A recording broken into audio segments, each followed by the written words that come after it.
In 1923, the church in the United States was in a crisis. Modernist theology born in pre-war Europe now gripped a country experiencing vibrant technological and societal change. America in the roaring 20s was booming. Fashion was changing.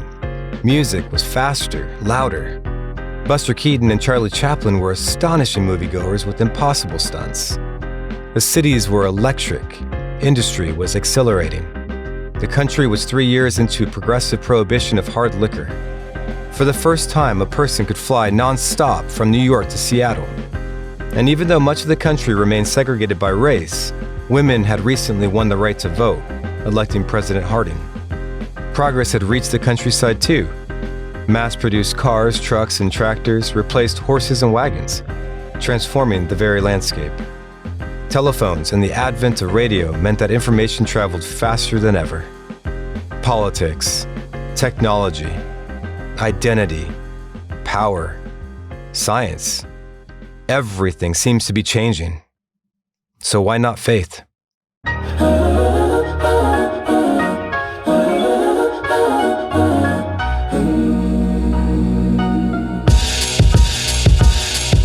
This is Christianity and Liberalism, a podcast based on the book by J. Gresham Machen.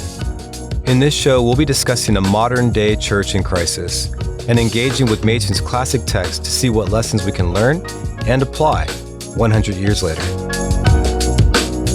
From the moment he decides, I'm going to enter the fray, 1922, to the time he dies, he is a subject of controversy.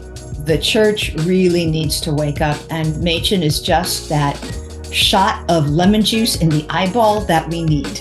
The gospel of liberalism was a God without wrath brought a people without sin into a kingdom without judgment through the ministrations of Christ without a cross. He's called a theological bigot. He gets anonymous hate mail at Princeton, and one of them writes real big, Professor of Bigotry, AKA Professor Machen. He's the reason I can say things like, oh, you're a false teacher, Mr. Johnson, because I'm not reading your heart, I'm reading your books. Older is better when it is truer. At this particular moment, I would say Machen he's the superpower of the confessional church. Whether or not a liberal might be a Christian, we can say that liberalism does not save, and liberalism is not Christianity.